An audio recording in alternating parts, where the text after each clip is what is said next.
नमस्कार प्रेक्षकांनो, ठरलं तर मग मालिकेच्या आजच्या म्हणजेच 19 मार्चच्या भागात आपण पाहणार आहोत की आता प्रतापने ऑर्डर केलेले शगुनाचे सामान अजून आले नसल्यामुळे पूर्णाची म्हणत असते की अजून किती वेळ लागणार आहे प्रताप, आपण निघूयात का आता? तर प्रताप म्हणतो ठीक आहे, आपण निघूयात आणि रस्त्यातूनच दुसरं काहीतरी सामान घेऊयात तन्वीसाठी.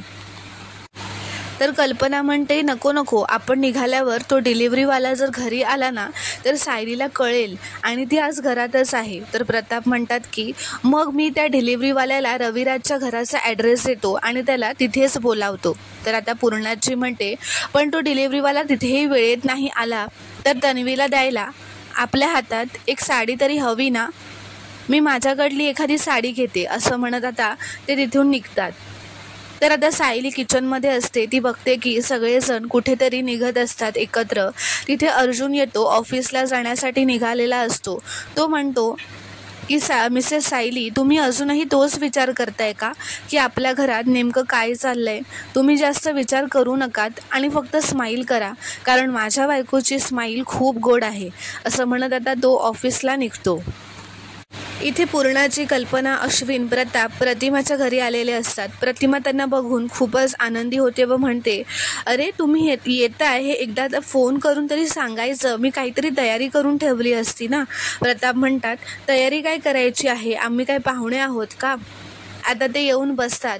तर आता प्रिया त्यांना आलेलं बघून म्हणते हे पोहोचले सुद्धा, या मूर्ख अश्विनला सांगताही नाही आलं का की हे घरातून निघतायत?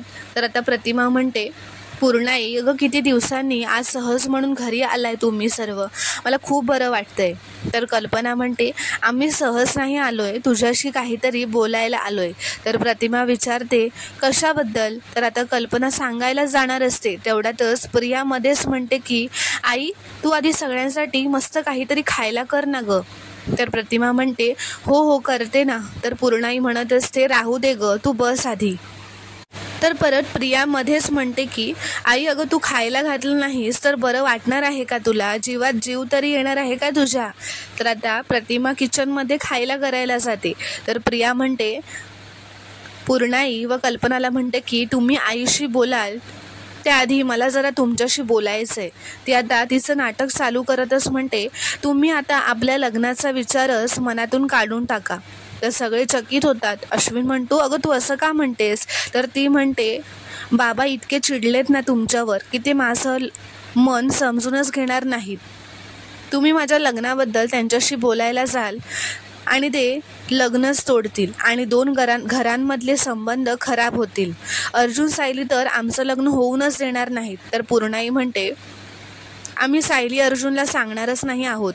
तर प्रिया म्हणते आणि बाबांचं काय, ते आमचं लग्न होऊ नाही देणार आणि माझं तिसऱ्यांदा लग्न मोडणार. मला नाही सहन होणार, माझा तिथल्या तिथे जीव जाईल. तर आता अश्विन म्हणतो तन्वी हे बघ, आपलं लग्न मोडणार नाहीये, कोणीही कितीही विरोध केला ना तरी मी तुझ्याशीच लग्न करणार. प्रिया म्हणते माझा तुझ्यावर विश्वास आहे अश्विन. ती म्हणते बाबांपुढे कोणी काही बोलू शकणार नाही आणि हे लग्न होण्याआधीच कळलं ना त्यांना तर ते हे लग्न होऊच देणार नाही. तर प्रतिमा म्हणतात रविराजपासून हे लपवून ठेवणं मला तर पटत नाही आहे, पण आपल्याकडे दुसरा मार्गच नाही आहे असं प्रताप म्हणतो. तर प्रिया म्हणते तुम्ही जर हे आईला सांगितलं ना तर ती नक्की बाबांना सांगणार, शेवटी तेच होणार. तर कल्पना म्हणते म्हणजे प्रतिमाला पण सांगायचं नाही? अगं हे लग्न आहे, भावला भावलीचा खेळ नाही आहे आणि हे लग्न इतकं चोरून करायला मला नाही आवडणार. तर पूर्णाची म्हणते मलाही नाही आवडणार आणि तुझ्या बाबांचा राग निवळेपर्यंत वाट बघायची आपण, पण प्रतिमा तुला नक्कीच समजून घेईल. तर आता प्रिया मुद्दामच म्हणत असते की तुम्हाला हे आईबाबांपासून लपवणं कठीण जाणार आहे, म्हणून तर मी म्हणते ना की हा लग्नाचा विचार आपण डोक्यातून काढून टाकूयात. ती म्हणते की मला काय, मला तर दुःखाची सवय झाली आहे ना, असं ती रडायचं नाटक करतच म्हणते. तर प्रिया आता मनातच म्हणत असते ही म्हातारी निवळते की नाही, असं म्हण ना की दोघांना न सांगता आपण हे लग्न उरकून टाकूयात. तर आता पूर्णाची म्हणते आपण तुझ्या लग्नाबद्दल रविराजला नको सांगूयात, पण तुझी आई तुझ्या सुखासाठी तुझ्यासोबतच उभी राहील, आपण तिला सांगूयात. तर आता इथे दुसरीकडे सायली तो डिलिव्हरीवाला पार्सल घेऊन आलेला असतो, त्याला विचारत असते काय आलं या पार्सलमध्ये? तर तो म्हणतो की हे सुभेदारांसाठीच आलेलं आहे काहीतरी. तो म्हणतो की हे सुभेदारांचीच ऑर्डर होती. तर ती म्हणते, सायली म्हणते की साडी आणि फळं हे नक्की सुभेदारांसाठीच आलं आहे ना, तुमची खात्री आहे ना नक्की? तर तो माणूस म्हणतो हो, पत्ता तर हाच आहे. तर आता तो माणूस पाणी पिण्यासाठी त्याच्या हातात ग्लास धरलेला असतो. तेव्हा सायली म्हणते बघू जरा त्याच्यावर नाव काय लिहिलं आहे ते. तर त्या डिलिव्हरी माणसाचं पाण्याचा ग्लासच त्या गिफ्टवर सांडतं व सगळं पाणी त्या गिफ्टवर सांडतं. तर आता तो माणूस एका कपड्याने ते गिफ्टचं कवर साफ करत असतो. तेव्हा अश्विनने प्रियासाठी जी नोट लिहिलेली असते ज्या लेबलवरती, ती सुद्धा त्या पाण्यामुळे निघून जाते. तर आता सायली त्याला म्हणते ठीक आहे दादा, तुम्ही या. तर आता इथे प्रियाचा पूर्ण प्रयत्न चालू असतो पूर्णाची व इतर सगळ्यांची मनं वळवण्याचा. ती म्हणते मला आईबाबांचा आशीर्वाद नकोय का पूर्णाई, पण आईबाबांना सांगणारच. आणि मुख्य म्हणजे ती त्या सायलीला सांगणार. त्या दोघांची किती गुळपीट आहे हे आपल्याला माहितीच आहे. तर पूर्णाजी म्हणते तुझा माझ्यावर विश्वास आहे ना तन्वी, मग तू सगळं माझ्यावर सोड. ती म्हणते मी रविराजांचा राग नाही काढू शकत, पण प्रतिमा माझ्या शब्दाबाहेर नाही आहे. ती म्हणते की तू शांत राहा, तुझं लग्न तुझ्या आईच्या परवानगीनेच होईल, त्याची जबाबदारी माझी. तर प्रिया मनातच म्हणते म्हणजे ही म्हातारी अर्ध्या मेंदूला सांगणारच. नको तेव्हा हिचे ममतेचे झरे वाहतात. तर आता इथे प्रतिमा सगळ्यांसाठी नाश्ता घेऊन येते. तेव्हा पूर्णाजी प्रतिमाला बसायला सांगते व म्हणते मला जरा तुझ्याशी महत्त्वाचं बोलायचं आहे. मी जे बोलणार आहे त्यासाठी तुझी परवानगी गरजेची आहे. तर प्रतिमा म्हणते काय झालंय पूर्णाजी, मला जरा आता काळजीच वाटायला लागली आहे. तर पूर्णाजी म्हणते प्रतिमा आम्ही तुझ्याकडे तन्वीला मागणी घालण्यासाठी आलो आहोत, आमच्या अश्विनसाठी.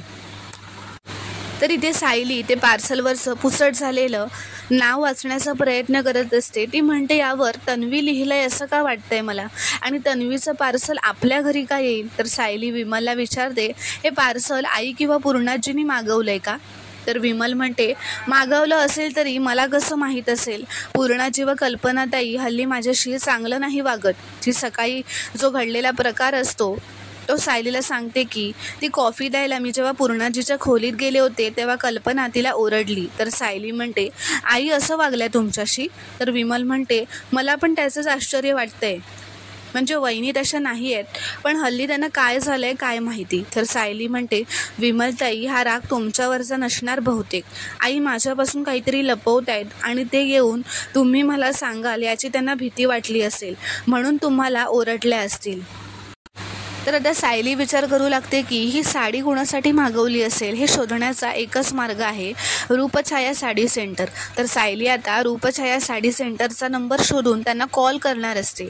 इथे प्रतिमा म्हणते तन्वी आणि अश्विनचं लग्न हा विचार कसा आला तुमच्या डोक्यात? तर प्रताप म्हणतो हा विचार आमच्या मनात नाही, तन्वी आणि अश्विनच्याच मनात आलाय. तर प्रतिमा प्रियाकडे बघते व म्हणते तन्वी बाळा तू हे मला आधी का नाही सांगितलंस? तर तन्वी म्हणते ते मला माहीत नव्हतं की तू कसं रिॲक्ट करशील. तर प्रतिमा म्हणते तन्वीच्या आयुष्यात काय काय घडलं हे तुला माहिती आहे ना अश्विन, तरी तिच्याशी तू लग्न करायला तयार आहेस? तर अश्विन म्हणतो हो प्रतिमा आत्या, तन्वीच्या बाबतीत जे घडलं त्यात तिचा काहीही दोष नाही आहे. तिच्यासारखी गुणी बायको जर मला मिळाली ना तर मी स्वतःला खरंच भाग्यवान समजेन. तर आता प्रतिमाला हे सर्व ऐकून काय बोलावं तेच कळत नसतं, कारण तिला धक्का बसलेला असतो. प्रतिमा म्हणते पूर्णाई मी यांच्याशी बोलते आणि तुम्हाला सांगते, पण मला नाही वाटत रविराज या लग्नाला तयार होतील. तर कल्पना म्हणते प्रतिमा रविराज भाऊजी या लग्नाला नकार देतील हे आम्हाला माहीतच आहे, म्हणून आम्हाला असं वाटतंय लग्न होईपर्यंत त्यांना काहीही सांगायचं नाही. तर आता हे ऐकून प्रतिमाला खूपच धक्का बसतो. ती उभी राहते व म्हणते काय लेकीच्या लग्ना इतकी मोठी गोष्ट मी यांच्यापासून कसं काय लपवू शकते?